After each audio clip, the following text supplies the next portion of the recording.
नमस्कार दोस्तों, एक बार फिर से स्वागत है आपका हमारे यूट्यूब चैनल औसत ज्ञान में। दोस्तों आज हम क्या करने जा रहे हैं, क्लास 10th के science chapter number 6 life process का ये चैप्टर है। जैव प्रक्रम का जैव प्रक्रम चैप्टर है ये बायोलॉजी का। तो इसमें जो है हम जो जितने भी एमसीक्यू है इस चैप्टर से वो हम आज करेंगे, क्योंकि आपके जो पेपर है इस बार वो एमसीक्यू बेस्ड होंगे और बिल्कुल पेपर में तो ज़्यादा टाइम ही नहीं है। अब कल आपका पेपर है, तो इसलिए जो है मैंने आज जो है आपके लिए एक रिवीजन के लिए जो है ये पूरा लाया है। तो अगर आपने अभी तक इस चैप्टर से कुछ नहीं पढ़ा, अगर आपको इस चैप्टर में एमसीक्यू नहीं आ रहे हैं तो कोई दिक्कत नहीं है, इस वीडियो को पूरा देखिए। उसके बाद जो है ना आपका ना एक भी ऐसा नहीं रहेगा इसके एमसीक्यू जो आपसे छूटेंगे। तो मैं क्या करूँगा, मैं इसमें सिर्फ जल्दी जल्दी कराने की कोशिश करूँगा ताकि आपका जो है टाइम ज़्यादा ना हो। अगर आपको धीरे सुनना है तो आप अपने सेटिंग में कर लीजिए। तो चलिए स्टार्ट करते हैं। पहला है कि पौधे में बाष्पोत्सर्जन किस भाग में होता है। पौधे की बात की गई है तो बाष्पोत्सर्जन किस भाग में होता है। जड़ में होता है, तना में होता है, पत्ता में होता है या फूल में होता है। तो बाष्पोत्सर्जन कहाँ होता है, बाष्पोत्सर्जन पत्ता में होता है। बस आपको बस इतना याद रखना, बाष्पोत्सर्जन कहाँ होता है, पत्ते में होता है। बाष्पोत्सर्जन बिल्कुल सी पत्ता में होता है। मानव रक्त में उपस्थित यूरिया की सामान्य मात्रा होती है। मानव रक्त में जो उपस्थित यूरिया होता है उसकी मात्रा कितनी होती है, 100 mg, 20 mg, 30 mg, 40 mg।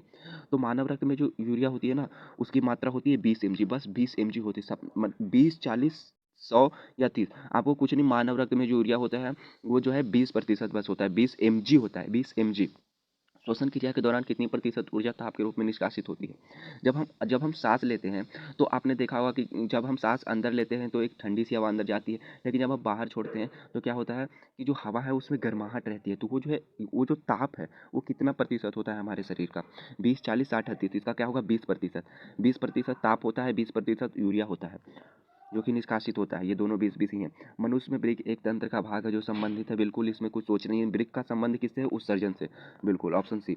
पौधे में वायवीय भागों से जल के निष्कासन की क्रिया कहलाती है। पौधे के जो वायवीय भाग होते हैं उससे जल की निष्कासन की क्रिया कहलाती है परागण, निषेचन, विसरण या बाष्पोत्सर्जन। तो बाष्पोत्सर्जन होती है। जो वायवीय भाग क्या होता है पौधे में, आपको ऐसे कंफ्यूज करने क्या लगेगा। वायवीय भाग यानी जहाँ से वायु अंदर बाहर होता है। वायु अंदर बाहर कहाँ से होता है, पत्तियों से होता है पौधे में। तो वहाँ से जो है जल निकलता है तो उसको क्या कहते हैं, उसी को कहते हैं बाष्पोत्सर्जन। यह छठा है कि वह पराक्रम जिसके द्वारा शरीर में ऊर्जा का उत्पादन होता है। ऐसा पराक्रम जिसके द्वारा शरीर में ऊर्जा का उत्पादन होता है क्या कहलाता है, श्वसन, पोषण, उत्सर्जन या उत्तेजनशीलता।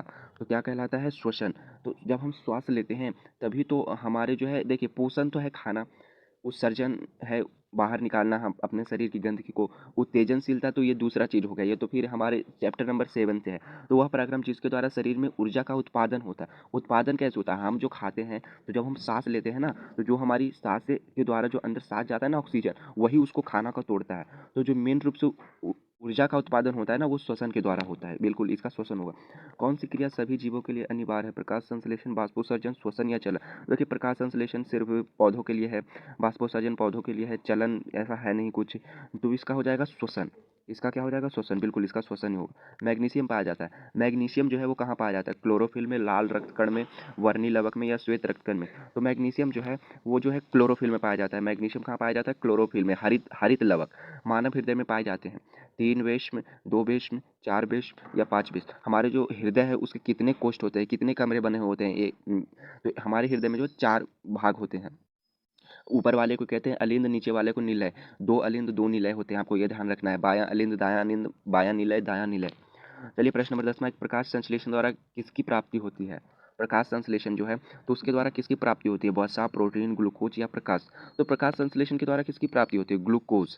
प्रकाश संश्लेषण के द्वारा किसकी प्राप्ति होती है, ग्लूकोज। प्रकाश संश्लेषण के द्वारा किसकी प्राप्ति होती है, ग्लूकोज। अब है कोशिका झिल्ली किस प्रकार की झिल्ली है, परागम झिल्ली, अपारगम झिल्ली, अर्धपरागम झिल्ली, इनमें से कोई नहीं। तो आपने पढ़ा होगा कि कोशिका झिल्ली को क्या कहते हैं, वर्णात्मक परागम झिल्ली, यानी कि वो अपने आर पार हर एक चीज को आने जाने देती है। तो इसलिए इसको मेरे ख्याल से ए होगा, ऑप्शन देख लेते हैं। बिल्कुल नहीं, इसमें जो है ऑप्शन सी है, अर्ध परागम झिल्ली। कोशिका झिल्ली को किस भाग प्रकार की झिल्ली है, अर्ध परागम झिल्ली। कोशिका झिल्ली किस प्रकार की झिल्ली है, अर्ध परागम झिल्ली। प्रश्न नंबर 11। प्रश्न नंबर 12 है कि दही के जमने में निम्नलिखित में से कौन सी क्रिया होती है, अपघटन, प्रकाश संश्लेषण, किण्वन या उत्सर्जन। तो दही के जमने में जो है किण्वन प्रक्रिया होती है, किण्वन। प्रकाश संश्लेषण होगा नहीं, अपघटन होगा नहीं, उत्सर्जन होगा नहीं, किण्वन। प्रश्न नंबर 13 है कि जीवन की उपाचयी क्रियाओं के संचालन के लिए निम्नलिखित में कौन आवश्यक है। जीवन में जो उपापचयी क्रिया है तो उसके संचालन के लिए कौन आवश्यक है? निरंतर ऊर्जा की आपूर्ति, शरीर में वृद्धि, टूटे फूटे ऊतकों की मरम्मत या इनमें से सभी? तो इसमें होगा क्या, इसमें होगा इनमें से सभी, क्योंकि जीवन की जो उपाचय यानी संचालन की जो क्रिया है उसमें निरंतर ऊर्जा की आपूर्ति होनी चाहिए, हमें ऊर्जा भी मिलती रहनी चाहिए, शरीर में वृद्धि भी होनी चाहिए, टूटे फूटे ऊतकों की मरम्मत भी होती रहनी चाहिए। नहीं तो अगर ऊतक टूटते फूटते रहें और उसकी मरम्मत ही नहीं होगी तो क्या होगा, धीरे धीरे हमारा शरीर पूरा नष्ट हो जाएगा, क्योंकि हमारा शरीर ऊतकों से ही मिलकर बना है। मानव में डायलिसिस थैली होती है, मानव में जो है एक डायलिसिस थैली होती है, वो कहाँ होती है? नेफ्रॉन में होती है, न्यूरॉन में होती है, माइटोकॉन्ड्रिया में होती है, इनमें से कोई नहीं। तो इसमें शायद ए हो सकता है, नेफ्रॉन, बिल्कुल इसमें ए है, नेफ्रॉन। मानव में डायलिसिस थैली कहाँ होती है? ए ऑप्शन है इसका, नेफ्रॉन, नेफ्रॉन, डायलिसिस थैली नेफ्रॉन। मत्स्य का मुख्य श्वसन अंग क्या है? जो मछली है उसका मुख्य श्वसन अंग क्या है? सांस वो कहाँ से लेती है? जैसे मानव में नाक है तो उसका क्या है? किया, किया है। तो ऑप्शन ए है किया, बी है फेफड़ा, सी है गिल्स, डी है नाक। तो मछली का जो होता है वो गिल्स होता है, मछली का क्या होता है? Gills, option number C. पौधे में गैसों के निष्कासन के लिए किस क्रिया का उपयोग होता है? पौधे में जो है गैस का निष्कासन के लिए किस क्रिया का उपयोग होता है? परागण, विसरण, वाष्पोत्सर्जन या परिवहन? तो देखिए, वाष्पोत्सर्जन तो होता है पानी के निष्कासन के लिए, परागण और विसरण में से हमें कन्फ्यूजन है, जिसमें क्या होगा, गैसों के निष्कास के लिए होता है विसरण, गैसों के निष्कासन के लिए क्या होता है? विसरण। पौधे में क्या होता है? विसरण। क्लोरोफिल वर्णक का रंग क्या कैसा होता है? जो क्लोरोफिल वर्णक होता है उसका रंग कैसा होता है? हरा, नीला, लाल, सफेद। तो इसमें तो हरा होगा, बिल्कुल। कवक में पोषण की कौन सी विधि है? कवक जो है उसमें पोषण की कौन सी विधि, जो कवक है वो किस तरह का पोषण होता है? हमने पढ़ा था पोषण दो तरह का है, स्वपोषी, विषमपोषी। विषमपोषी को तीन भागों में बांटा था, परजीवी, मृतजीवी और प्राणी संपोषण। तो जो कवक है वो कौन सी विधि में है? तो हमने क्या पढ़ा था मृतजीवी में, कि जो सड़े गले पदार्थों पर से जो खाना प्राप्त करते हैं उसको कहते हैं मृतजीवी। तो जो कवक है वो क्या करता है, वो सड़े ब्रेड, कुछ भी जो सड़ा गला पदार्थ होता है उससे जो है वो अपना खाना प्राप्त करता है। तो ये क्या हो जाएगा? मृतजीवी। कवक की पोषण की कौन सी विधि है? मृतजीवी, बिल्कुल इसका ऑप्शन बी है। रेजिन एवं गोंद कहाँ संचित रहता है? जो रेजिन और गोंद है, पेड़ की यहाँ बात हो रही है, तो रेजिन और गोंद जो है वो कहाँ संचित रहता है, कहाँ वो जमा होता है? फ्लोएम में, कार्टेक्स में, छाल में या पुराने जाइलम में? तो इसमें ना ही फ्लोएम होगा, ना ही कार्टेक्स होगा, ना ही पुराने जाइलम में होगा, इसमें होगा छाल में। इसमें क्या होगा? छाल में। प्रश्न नंबर अब है कि शरीर में भोजन को पचाना किस प्रकार का अभिक्रिया है? शरीर में भोजन को पचना, शरीर में भोजन का पचना किस प्रकार की अभिक्रिया? उपचयन, संचयन, विस्थापन, अपचयन?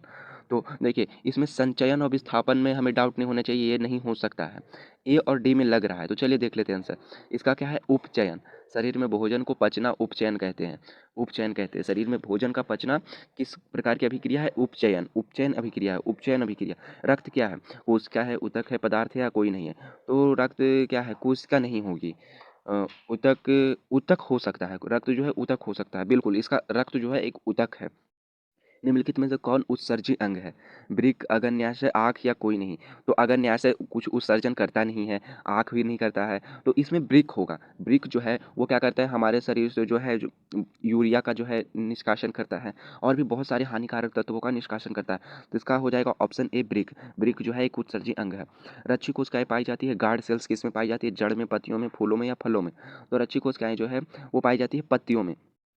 इथाइल अल्कोहल किस प्रकार के श्वसन में बनता है? इथाइल अल्कोहल किस प्रकार के श्वसन में बनता है? एथेनॉइल अल्कोहल आपसे पूछा है, इथाइल आप छोड़िए, एथेनॉइल, एथेनॉइल अल्कोहल। बाइबी अब आइबी, ए और बी दोनों, इनमें से कोई नहीं। तो देखिए, ए और बी होगा नहीं, किसी एक प्रकार में ही बनेगा। तो ये किस में बनता है? ये बनता है अवायवीय श्वसन में। इथाइल अल्कोहल जो है वो अवायवीय श्वसन में बनता है। हमने पढ़ा था, हमने पिछले वीडियो में, कि जो है श्वसन तीन तरह की है। एक होती है वायु की उपस्थिति में, एक होती है वायु की अनुपस्थिति में, एक होती है वायु के अभाव में। तो ये क्या है? जब वायु की अनुपस्थिति होती है, यानी जब वायु की अनुपस्थिति होती है तब क्या बनता है? Ethyl alcohol. जैसे ईस्ट में जो किण्वन होता है उसमें। इसका एक उदाहरण है, मनुष्य के सांस लेने और छोड़ने की क्रिया को क्या कहते हैं? जब हम सांस को लेते हैं और छोड़ते हैं तो उसको क्या कहते हैं? उसको कहते हैं क्या? श्वसन कहते हैं, श्वसन कहते हैं। रक्त में आयरन की कमी होने वाला एक रोग है, रक्त में आयरन की कमी से होने वाला एक रोग है। तो रक्त में ना आयरन की कमी से टीबी नहीं होता है, मधुमेह नहीं होता है, उच्च रक्तचाप नहीं होता है, मेरे ख्याल से इसमें अनीमिया होगा। देख लेते हैं आंसर क्या है। बिल्कुल आंसर सी है, एनीमिया। रक्त में आयरन की कमी से क्या होता है? एनीमिया। पादप में जाइलम उत्तरदायी है, पादप में जो है जाइलम किस लिए उत्तरदायी? देखिए, मैंने आपको ना अपनी पिछली वीडियो में इसकी ट्रिक बताई थी। जाइलम का पहला अक्षर है ज, तो पादप में जल का होता है जाइलम, और जो भोजन पदार्थ होता है उसका होता है फ्लोएम। तो पादप में जाइलम किसके लिए है? जल के लिए है। कुछ सोचना है, बिल्कुल जल का वहन करता है पादप में, यानी जो जाइलम है वो पादप में जो है, जड़ से जो पादप पौधे जो है पानी टानते हैं, तो उसको जो है जाइलम के द्वारा पूरे पेड़ में पहुंचाया जाता है, बस और कुछ नहीं। कूटपाद किस में पाया जाता है? कूटपाद किस में पाया जाता है? पैरामीशियम, यूग्लिन, अमीबा या इनमें से कोई नहीं। पैरामीशियम होगा नहीं, यूग्लिन होगा नहीं, अमीबा ही होगा इसका। बिल्कुल, कूटपाद जो है अमीबा में पाया जाता है। प्रकृति में ऑक्सीजन का संतुलन कैसे बना रहता है? संयोजन, क्रिया, प्रकाश संश्लेषण, अपघटन या इनमें से कोई नहीं। तो प्रकृति में ऑक्सीजन का संतुलन प्रकाश संश्लेषण के द्वारा बना रहता है, क्योंकि जब पौधे प्रकाश संश्लेषण करते हैं तभी तो वो ऑक्सीजन छोड़ते हैं, तो एक तरह से संतुलन बना रहता है। अस्टोमेटा पौधे के किस अंग में पाया जाता है? अस्टोमेटा जो है वो पौधे के किस अंग में पाया जाता है? तने में, पत्तियों में, जड़ में या कोई नहीं? तो ये पत्तियों में पाया जाता है। स्टोमेटा यानी रंध्र। रंध्र आपको कहा गया, तो रंध्र तो पौधे के पत्तियों में ही पाया जाता है ना, छोटे छोटे छिद्र होते हैं, मैंने आपको बताया था। प्रश्न नंबर 31 है, मानव हृदय का औसत प्रकुंचक दाब कितना है? मानव हृदय जो है उसका औसत प्रकुंचक दाब यानी वो कितनी बार जो है अंदर बाहर होता है, तो ये लगभग 120 है, 120 mm है। इसका सही यही होगा, बिल्कुल 120 है। इनमें से कौन प्रकाश संश्लेषी अंग है? पत्ती, अस्ट्रोमा, ग्राणा, हरित लवण। तो प्रकाश संश्लेषित अंग देखिए, अस्ट्रोमा और ग्रामा ग्राणा में नहीं होना चाहिए हमें। बी और सी ऑप्शन को हटाइए। ए और डी में हमें कंफ्यूजन। पहले तो देखिए पेपर में क्या होता है ना कि जब 4 ऑप्शन है ना, तो उसमें जो बिल्कुल नहीं होगा उसको हटा दीजिए आप, ताकि आपको आसानी हो। अब हम फोकस करेंगे ए और डी पर। ए और डी में से क्या हो जाएगा? पत्ती होगा। प्रकाश संश्लेषी अंग क्या है? पत्ती। पत्ती में ही तो होता है। बाष्पोत्सर्जन कैसी प्रक्रिया है? शारीरिक, भौतिक, रासायनिक, प्राकृतिक। तो बाष्पोत्सर्जन जो है वो किस तरह की प्रक्रिया है? भौतिक है या ये शायद ना भौतिक हो सकती है, भौतिक हो सकती है। जब ऐसा पूछे ना कि कैसी प्रक्रिया है, यहाँ पर आपको लग रहा है सर प्रकृति है, प्रकृति में होती रहती है, लेकिन नहीं। यहाँ पर पूछ क्या रहा है, किस तरह की है? तो यहाँ पर मुख्य आप देखिए ना, इसका मोटिव क्या है पूछने का, ये आपको क्या पता है? प्रकृति और शारीरिक से कुछ हमें समझ नहीं आ रहा है और ना ही इस पे सेट कर रहा है। भौतिक है या रासायनिक है, मेन रूप से तो ये पूछा गया ना। ये भौतिक है रासायनिक है? तो भौतिक में क्या होता है कि नया पदार्थ बनता है, लेकिन बाष्पोत्सर्जन में होता क्या है? जो पत्तियों के अंदर रहता है पानी, वो बाहर आकर बाष्प के रूप में चला जाता है, बस उसका रूप चेंज होता है और क्या, कोई नया पदार्थ तो बना नहीं। तो ये है बाष्पोत्सर्जन। चलिए प्रश्न नंबर 34 है, शरीर में भोजन का पाचन किस प्रकार की अभिक्रिया है? जो शरीर में भोजन का पाचन होता है वो किस प्रकार की अभिक्रिया है? अवकरण, ऑक्सीकरण, उदासीनीकरण या वैद्युत अपघटन? तो अवकरण होगा नहीं, उदासीनीकरण होगा नहीं, हम क्योंकि अम्ल क्षार तो कर नहीं रहे, तो उदासीनीकरण होगा नहीं, वैद्युत अपघटन भी नहीं होगा, विद्युत थोड़ी हो रहा है, तो इसका तो सिंपल ऑप्शन बी हो जाएगा, ऑक्सीकरण। शरीर में जो भोजन जो है तो वो ऑक्सीकरण प्रक्रिया है, भोजन का पचना। स्वपोषी पोषण के लिए आवश्यक है क्लोरोफिल, कार्बन डाइऑक्साइड, जल, सूर्य का प्रकाश या उपरोक्त सभी। तो स्वपोषी पोषण के लिए क्लोरोफिल भी आवश्यक है भैया, क्योंकि क्लोरोफिल नहीं रहेगा तो फिर वो कहाँ से वो अपना खाना बनाएगा। कार्बन डाइऑक्साइड तो जल भी है और सूर्य का प्रकाश भी है, तो इसमें से हो जाएगा उपरोक्त सभी। प्रश्न नंबर 36 है कि पायरुवेट के विखंडन में यह कार्बन डाइऑक्साइड, जल तथा ऊर्जा देता है, और यह किस क्रिया होती है? जो पायरुवेट है तो उसके विखंडन में यह कार्बन डाइऑक्साइड, जल तथा ऊर्जा देता है, तो यह क्रिया कहाँ होती है? ऐसा कौन सा श्वसन है, ऐसा कौन सा श्वसन है जिसमें कार्बन डाइऑक्साइड, जल तथा ऊर्जा मिलता है, और ये कहाँ होता है? बिल्कुल मैंने आपको ये बताया था, ये बिल्कुल माइटोकॉन्ड्रिया में होता है। ये कहाँ होता है? माइटोकॉन्ड्रिया। तो पायरुवेट के विखंडन में यह जो कार्बन डाइऑक्साइड, जल तथा ऊर्जा देता है, ये कहाँ होता है? माइटोकॉन्ड्रिया में होता है। बिल्कुल मनुष्य में जैसे हमारे अंदर जो है ना वही होता है ये। जठर ग्रंथियाँ कहाँ पाई जाती है? जठर ग्रंथियाँ कहाँ पाई जाती है? आँख में, अग्न्याशय में, यकृत में, अमाशय में। देखिए आँख में होगा नहीं, तो इसमें हम 3 में कन्फ्यूज हो सकते हैं, अग्न्याशय, यकृत या अमाशय। तो अमाशय में भी नहीं होगा, नहीं, अग्न्याशय में नहीं होगा, यकृत में नहीं होगा। जठर ग्रंथियाँ कहाँ पाई जाती है? अमाशय में, हमारे पेट में पाई जाती है, पेट को कहते हैं अमाशय। आपको याद रखना है, जठर ग्रंथियाँ कहाँ पाई जाती है? कहाँ पाई जाती है? अमाशय, अमाशय में पाई जाती है, ना ही यकृत। यकृत को इंग्लिश में कहते हैं लीवर, तो ना ही लीवर में और ना ही अग्न्याशय में पाई जाती है, ये कहाँ पाई जाती है? अमाशय में। प्रश्न नंबर 38 है कि खुला परिसंचरण तंत्र किसमें पाया जाता है? खुला परिसंचरण, तो ये जो है इसका मैं बता दूं कि ना ही मनुष्य में होता है, ना ही घोड़ा में होता है, ना ही ऊँट में होता है, इसमें कॉकरोच में होता है। अब देखिए मैं आपको समझा देता हूँ खुला परिसंचरण तंत्र क्या होता है। हमारे में जो है शरीर में जो है खून या फिर जो भी खनिज तत्व है वो नसों के द्वारा जाता है, और वो बिल्कुल जो है हमारे जो है त्वचा के नीचे होती है, बिल्कुल अंदर होती है, आपको दिखेगा नहीं वो। लेकिन मनुष्य में भी वैसा ही है। घोड़े का क्या आप देख पाते हो कि उसकी नस है? वो तो बाहर सिर्फ आप, अब आप कहोगे कि सर शरीर पे दिख तो जाता है, ऊपर की ओर रहता है, तो नहीं, वो ना मतलब वो है तो त्वचा के नीचे ही ना।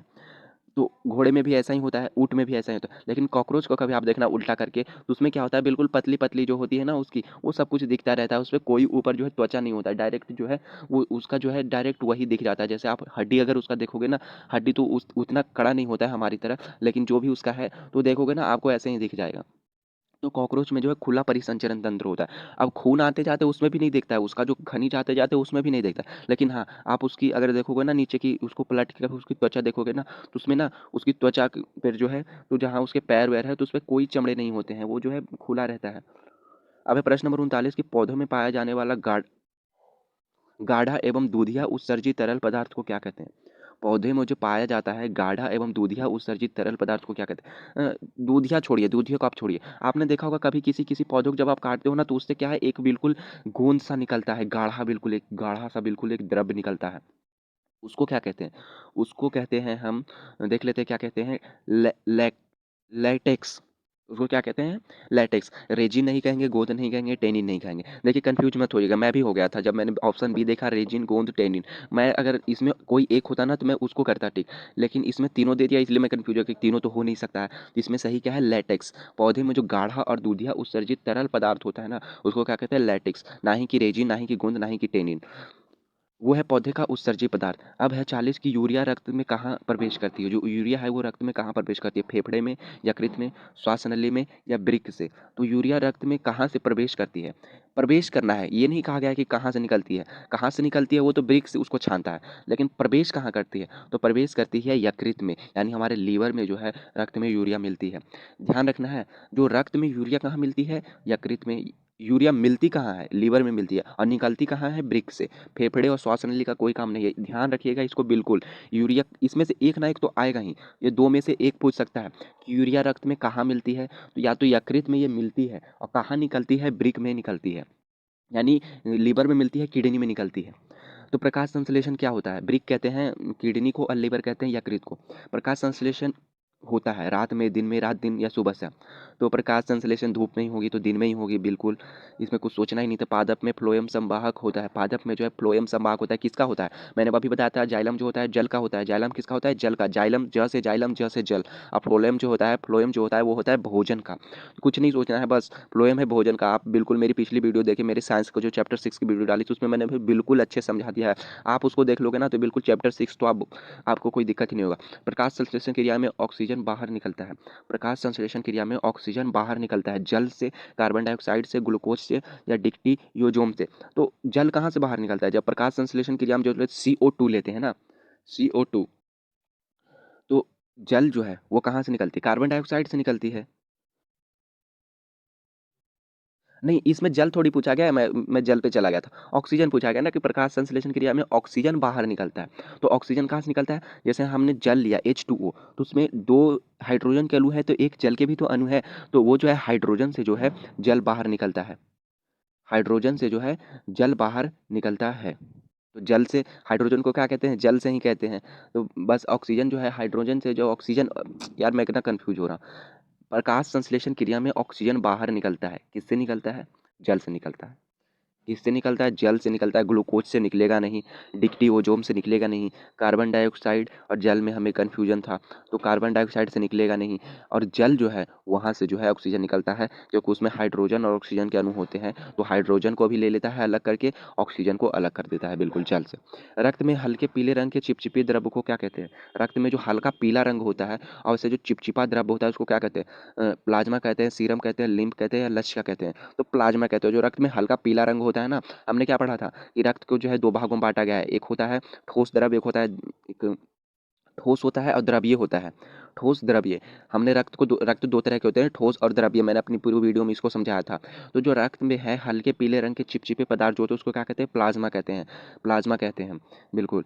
अब है प्रश्न नंबर 45 की प्रकाश संश्लेषित अंगक है। जो प्रकाश संश्लेषित अंग कौन से हैं? पत्ती, हरित लवक, क्लोरोफिल या क्लोरोप्लास्ट? तो प्रकाश संश्लेषित अंग पत्ती है। अब है वृक्क की संरचनात्मक एवं क्रियात्मक इकाइयों को कहते हैं। वृक्क का जो है संरचनात्मक एवं क्रियात्मक इकाई को क्या कहते हैं? तो वृक्क की संरचनात्मक और क्रियात्मक इकाइयों को पता है? नेफ्रॉन कहते हैं, नेफ्रॉन। जैसे कि हमारा शरीर की संरचनात्मक और क्रियात्मक इकाई क्या है? कोशिका है। उसी प्रकार जो वृक्क की है, यानी जो शरीर का सबसे छोटा अंग है कोशिका है, और वृक्क का है वो नेफ्रॉन है। छोटे छोटे बहुत सारे लाखों करोड़ों नेफ्रॉन से मिलकर हमारी किडनी बनती है बिल्कुल। इस प्रश्न नंबर 47, प्रश्न नंबर 47 कहा गया कि मनुष्य के शरीर की सबसे बड़ी ग्रंथि है। मनुष्य के जो शरीर है सबसे बड़ी ग्रंथि कौन सा है? तो अगर सबसे बड़ी ग्रंथि की बात करें ना तो सबसे बड़ी ग्रंथि कौन सा है? लीवर है। ना ही अग्न्याशय है, ना ही अंडाशय है, ना ही एड्रिनल है। कितने बच्चे क्षुद्रांत लिख देंगे? क्षुद्रांत ग्रंथि नहीं है सबसे बड़ी ग्रंथि, नहीं है सबसे बड़ी ग्रंथि है लीवर। स्वपोषी पोषण के लिए आवश्यक नहीं है, स्वपोषी पोषण के लिए आवश्यक नहीं है। ऑक्सीजन नहीं है, क्लोरोफिल नहीं है, सौर ऊर्जा नहीं है या जल नहीं है। तो ऑक्सीजन की आवश्यकता नहीं है, स्वपोषी पोषण के लिए ऑक्सीजन की आवश्यकता नहीं है। क्यों? आप कह रहे हो सर ऑक्सीजन की आवश्यकता कैसे नहीं है? तो ऑक्सीजन तो जल से ले लेता है। हमने अभी क्या पढ़ा? कि ऑक्सीजन जल से ले लेता है। जब उसको जल मिल ही जाएगा तो ऑक्सीजन थोड़ी लेता है, वो सूर्य का प्रकाश ले लेता है, क्लोरोफिल है ही उसके पास, तो वो जो है जल ले लेगा। ये इन तीनों की आवश्यकता है, ऑक्सीजन की नहीं है। अब है प्रश्न नंबर 49, इनमें से किसके द्वारा अमीबा में भोजन अंतर्ग्रहण होता है? अमीबा में भोजन किसके द्वारा अंतर्ग्रहण होता है? कूटपाद, परिवहन, भोजन रसधानी या केंद्रक? तो इसका क्या आ जाएगा? कूटपाद। अमीबा जो है कूटपाद क्रिया द्वारा जो है भोजन का अंतर्ग्रहण करता है, कूटपाद। अब है प्रश्न नंबर 50 की पौधे में श्वसन क्रिया के अंतर्गत एडीपी के टूटने से कितनी ऊर्जा मुक्त होती है? पौधे में जो श्वसन क्रिया होती है तो उसमें जो है एडीपी की जो टूटता है तो कितना ऊर्जा मुक्त होता है? तो इसमें है, इसमें से कोई नहीं होगा, ना ही 30.5 किलो जूल प्रति मोल होगा, ना ही 305 किलो जूल प्रति मोल होगा, या फिर 3.5 किलो जूल प्रति मोल होगा, तो इनमें से कोई नहीं होगा। अब है प्रश्न नंबर 51 की रक्त का थक्का बनने में सहायक होता है? बताइए बताइए, रक्त का थक्का बनने में कौन सा सहायक होता है? लाल रक्त कणिकाएं, श्वेत रक्त कणिकाएं या रक्त बिंबाणु, या इनमें से कोई नहीं? तो रक्त बिंबाणु, रक्त बिंबाणु, रक्त बिंबाणु जिसको क्या कहते हैं? प्लेटलेट्स कहते हैं। अब है पाचन क्रिया पूर्ण होती है। पाचन क्रिया कहाँ पूर्ण होती है? अग्न्याशय, बड़ी आंत में, छोटी आंत में, ग्रस नली में। तो पाचन क्रिया जो है वो कहाँ?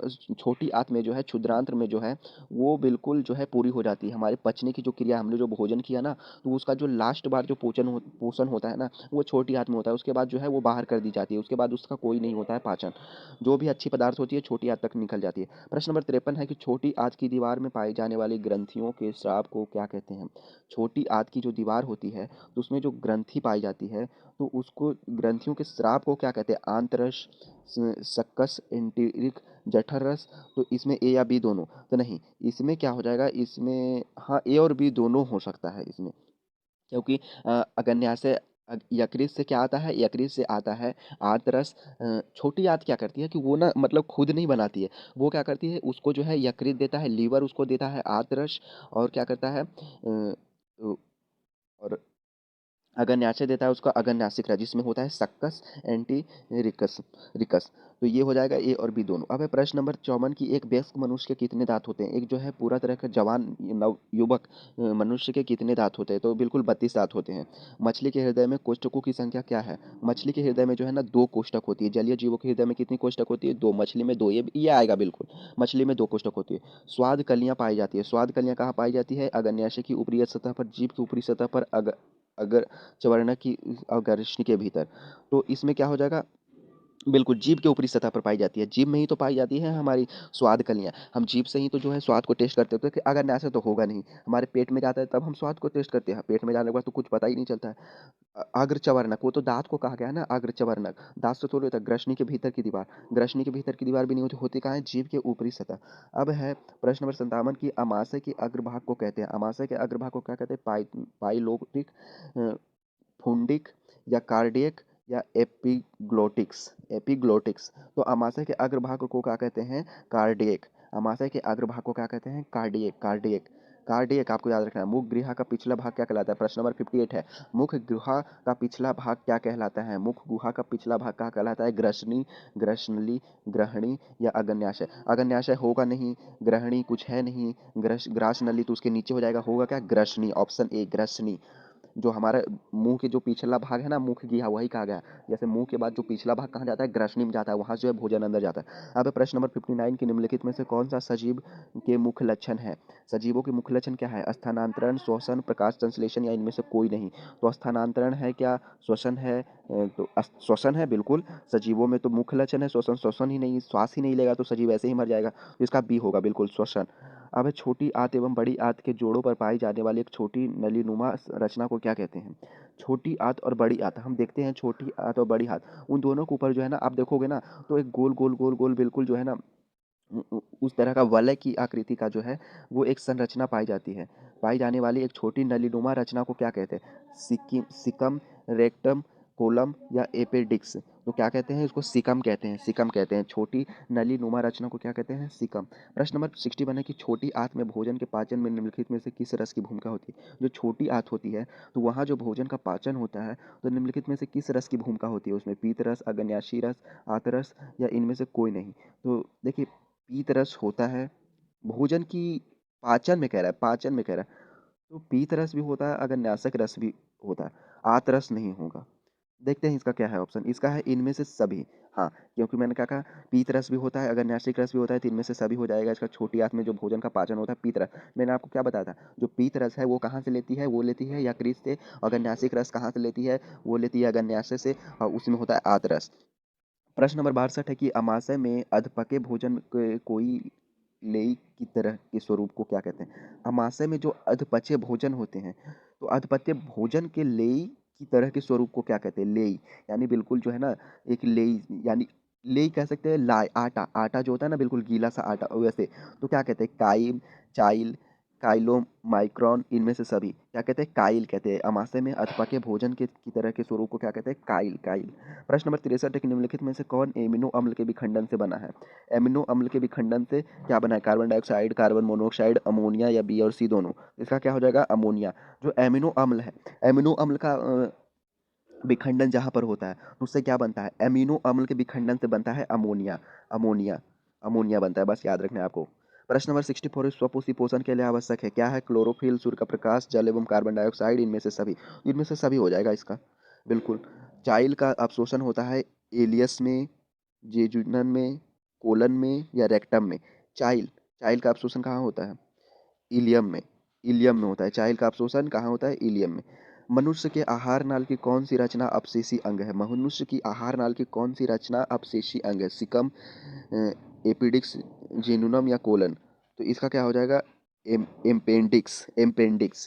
पर ये क्वेश्चन ज़्यादा आने के चांसेस नहीं, लेकिन फिर भी मैंने आपको इसलिए करवा दिया ताकि अगर आ भी जाए ना तो आप कर दो, पता होना चाहिए आपको। तो इसके ज़्यादा आने के चांस नहीं है, इसकी टेंशन मत लीजिए। दांत अस्थि क्षय के कारण, दांत अस्थि क्षय, तो दांत जो है खराब होने के कारण क्या है, मीठी चीज का खाना, बैक्टीरिया द्वारा आम्ल निर्माण करना, दांतों की सफाई ना करना, या इनमें से सभी। इनमें से सभी हो जाएगा, बिल्कुल। 68 है कि डेंटाइन के ऊपर दांतों की सुरक्षा हेतु पाई जाने वाली कठोर परत को कहते हैं। डेंटाइन जो होता है तो उसके ऊपर दांतों की सुरक्षा हेतु पाई जाने वाली कठोर परत को क्या कहते हैं, इनेमल, केनाइल, दांत प्लाग, या मोलर। तो मेरे ख्याल से इसका इनेमल कहते हैं, इनेमल, बिल्कुल इनेमल कहते हैं। पैरामीशियम में भोजन का अंतःग्रहण होता है सीलिया द्वारा, कोशिका मुख द्वारा, भोजन रासधानी द्वारा, या कूटपाथ द्वारा। तो पैरामीशियम में कहाँ होता है, कूटपाथ द्वारा होगा नहीं, भोजन रासधानी द्वारा हो सकता है, या फिर भोजन राजधानी द्वारा ही, कोशिका मुख द्वारा।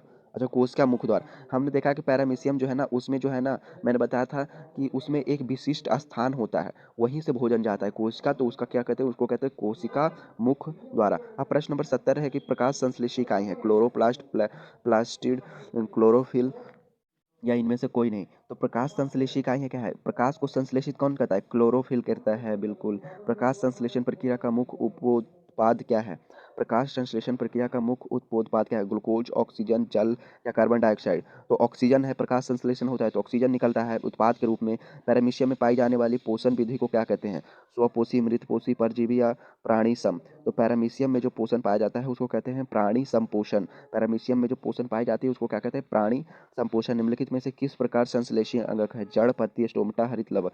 निम्नलिखित में से इनमें से किसे प्रकाश संश्लेषी अंगक है, जड़ है, पत्ती है, स्टोमेटा, या हरित लवक है। तो इसमें हरित लवक होगा प्रकाश संश्लेषी अंगक। अब है निम्नलिखित में जठर ग्रंथि की कौन सी इकाई हाइड्रोक्लोरिक अम्ल का स्राव करती है। जठर ग्रंथि का कौन सी इकाई करता है, भित्तीय कोशिका, जाइमेनियम कोशिका, म्यूकस कोशिका, इनमें से कोई नहीं।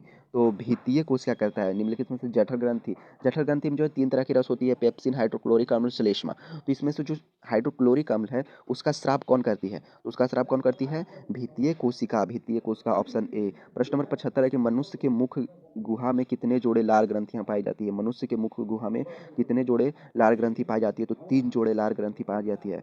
तो प्रश्न नंबर 76, इनमें से कौन सी रचना के द्वारा अमीबा में भोजन का अंतःग्रहण होता है। इनमें से कौन सी रचना द्वारा अमीबा में भोजन ग्रहण होता है, कूटपाथ, सिलिसिया, भोजन राजधानी, या पीनासाइड। तो इसमें हो जाए क्या हो जाएगा, इसका कूटपाथ हो जाएगा, बिल्कुल। पेप्टोन्स, पेप्टाइड्स को निम्नलिखित में से किस रूप में तोड़ता है। पेप्टोन्स जो है पेप्टाइड्स को है जो किस रूप में तोड़ता है, एमिनो अम्ल, वसा अम्ल, पॉलीपेप्टाइल्स, या न्यूक्लियोटाइल्स। तो इसको क्या होता है, अमीनो अम्ल, जो पेप्टॉन्स है वो पेप्टाइल्स को जो है अमीनो अम्ल में तोड़ता है। प्रश्न नंबर 78 है कि कोशिका के किस भाग में सजीवों के सारे गुण विद्वान होते हैं। कोशिका के किस भाग में सजीवों के सारे गुण विद्वान होते हैं। कोशिका झिल्ली, कोशिका भित्ति, जीव द्रव या इनमें से कोई नहीं। तो कोशिका के किस भाग में सजीवों के सारे गुण विद्वान होते हैं। कोशिका झिल्ली, कोशिका भित्ति, जीव द्रव या इनमें से कोई नहीं। जीव द्रव में, नाम से ही पता चल रहा है। कोशिका के किस भाग में सजीवों के सारे गुण विद्वान होते हैं, जीव द्रव में। प्रश्न नंबर 79 है, निम्नलिखित में से किस छिद्र द्वारा ग्रसनी, ग्रासनली और से जुड़ी होती है। निम्नलिखित में से किस छिद्र द्वारा जो है ग्रसनी, ग्रासनली से जुड़ी होती है। निगल द्वारा, कंठ द्वारा, माल द्वारा, कोई नहीं। तो इसका क्या हो जाएगा, निगल द्वारा। अमीबा का मुख्य भोजन क्या है। अमीबा का मुख्य भोजन क्या है, शैवाल के टुकड़े, डाय डाइटम एवं एक कोशिकीय जीव, बैक्टीरिया, इनमें से सभी। तो इनमें से सभी है, उसको जो भी मिल जाता है खा लेते हैं। इसी के साथ जो है हमारा एमसीक्यू समाप्त हुआ। अगर आपको इससे कोई भी सहायता मिले तो वीडियो को प्लीज़ लाइक करें यार, चैनल को सब्सक्राइब कर दो ताकि मैं आपके लिए ऐसे ही वीडियो लाता रहूं, क्योंकि आप जब करते हो ना तो मोटिवेशन मिलती है। और इसके अलावा आपको और किस तरह की वीडियो चाहिए, आपको इसमें क्या जो है कुछ अच्छा नहीं लगा, आपको अपना क्या सुझाव देना चाहते हो, प्लीज़ ज़रूर कमेंट करके दें। तो चलिए इसी के साथ धन्यवाद, बने रहिएगा हमारे